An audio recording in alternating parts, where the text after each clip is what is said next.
Shalom, selamat malam, salam sejahtera untuk kita semua. Perkenalkan nama saya Windu Panija Sembiring dengan NIM 11323013. Yang saya hormati Ibu Ernawati Susanti Sakoser, SSTMkom, dan teaching assistant kami yaitu Kak Revi Anglia STRkom. Di sini saya akan menjelaskan hasil tugas yang telah saya kerjakan pada task pertama. Tabel berikut berisikan nomor mahasiswa dengan dosen wali beserta kelas-kelasnya yang diikuti oleh mahasiswa tersebut. Selain informasi departemen dari dosen wali, diberikan juga informasi tentang ruangan dosen wali seperti dapat Anda lihat pada tabel berikut ini. Nah, pada tabel student efficient room, kelas pertama, kelas kedua, kelas ketiga, dan departemen, terdapat duplikasi data, yaitu kelas pertama, kelas kedua, dan kelas tiga. Nah, dapat kita normalisasikan dengan pada 1NF. 1NF ini hanya terdapat data tunggal, sehingga data atau tabel yang diduplikasikan ini tadi kita buat hanya menjadi satu tabel saja, yaitu di sini terdapat duplikasi data atau grouping data, yaitu kelas pertama, kelas kedua, dan kelas ketiga, sehingga dapat kita buat menjadi hanya satu kelas saja. Nah, pada 2NF ini, 2NF ini adalah menghilangkan parsial, maksudnya itu menghilangkan objek yang berbeda. Maka dari itu kita mencari objek yang berbeda, itu tabel student dan tabel kelas. Nah, tabel student dan tabel kelas kita berbuat, tabel kelas ini bergantung kepada si tabel student. Nah, tabel kelas yang kedua itu student, advisor, room, departemen. Nah, di sini kita lihat bahwa tabel studentnya itu hanya 1022 dan 4123. Maka di sini kita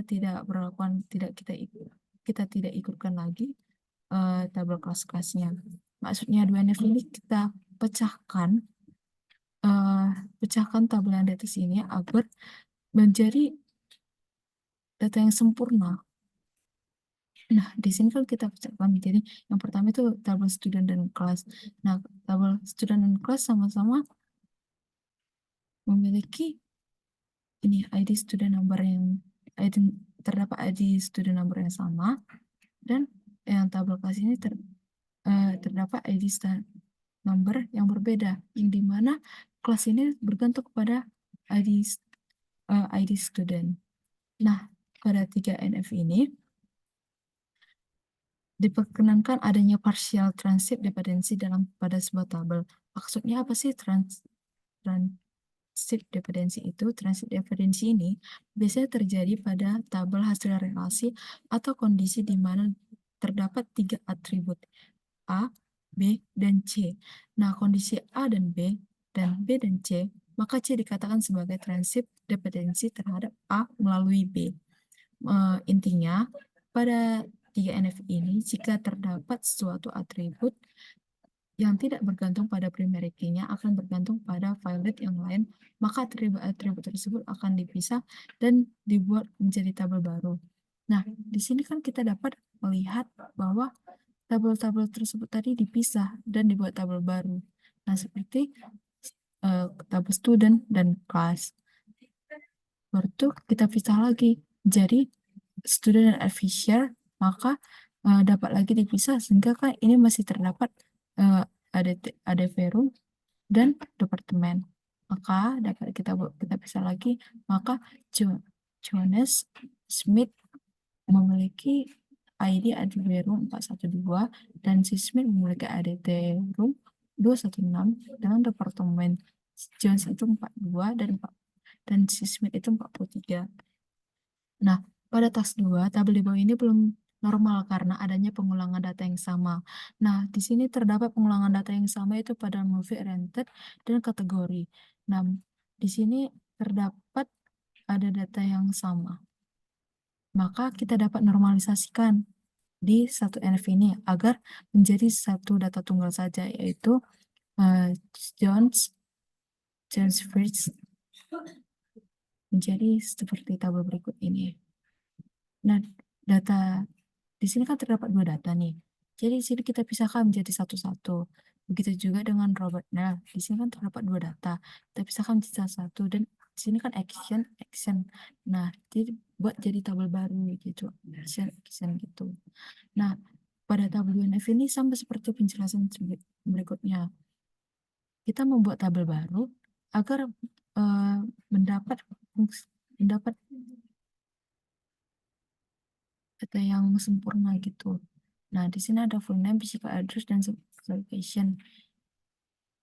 Nah, di sini kan kita pisah lagi nih dari antara yang tabel di atas ini. Mana aja sih yang dari primary key-nya gitu. Jadi ada Jonas James, Robert Bell, Vanessa Don. Baru tuh yang kedua itu ada tabel pemilihan di mana full name, Rancid, dan kategori. Ini dibuat berdasarkan tabel yang satu NF ini tadi gitu.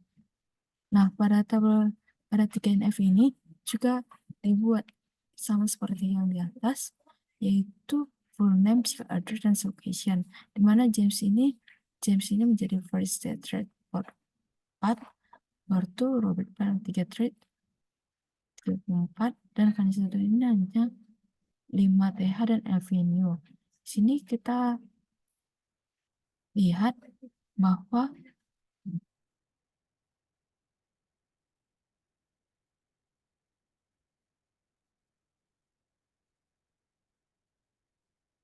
pada movie date ini kita pisahkan menjadi per kategorinya. Itu dapat dilihat seperti tabel berikut ini. Nah, apa sih tujuan dari normalisasi ini? Tujuan dari normalisasi yang telah kita lakukan ini adalah agar struktur basis data menjadi lebih efisien dan lebih mudah dipahami sehingga terorganisir dalam membantu pemeliharaan data serta memisahkan risiko kesalahan yang anomali yang akan mungkin terjadi. Sekian presentasi dari saya. Jika ada kesalahan kata, mohon dimaafkan. Sekian dan terima kasih.